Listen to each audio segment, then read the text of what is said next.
విశాఖలో హీరో సునీల్ సందడి చేశాడు. షూటింగ్ లో పాల్గొనేందుకు నగరానికి వచ్చిన సునీల్ గతంలో తాను ప్రారంభించిన వైబ్రేషన్స్ జిమ్ ను చూసేందుకు రామ్నగర్ ప్రాంతానికి వచ్చాడు. ప్రతి ఒక్కరికి వ్యాయామం అవసరమని ఈ సందర్భంగా సునీల్ అన్నారు.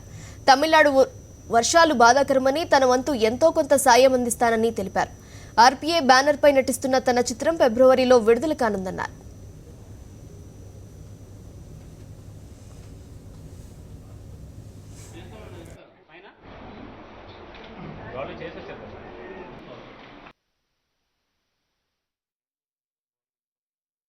సో ఆరోగ్యం హెల్త్ స్ట్రాంగ్నెస్ జిమ్ ఇస్తుందండి మనకి. సో నేను జనరల్గా నాకు షూటింగ్ లేకపోతే ఎక్కువసేపు జిమ్లో ఉంటాను.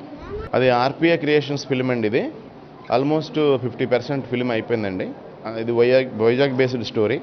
అందు గురించి వైజాగ్లో చేస్తున్నాను. శివరాత్రికి వస్తుందండి. ఫిబ్రవరి శివరాత్రిలో రావడానికి ప్లాన్ చేస్తున్నాను. నా లైఫ్లో నాకు బాగా నచ్చిన సినిమా, నా లైఫ్లోనే బిగ్గెస్ట్ ఫిలిం కృష్ణాష్టమి ఫిలిం. అది చేయటం చాలా ఇదండి.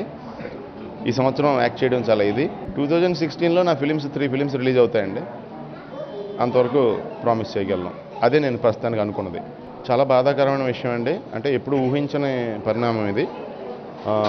నా వంతు కృషి, నా వంతు ఏదో ఉడతా భక్తిగా నా వంతు నేను కూడా సహకరిస్తానండి.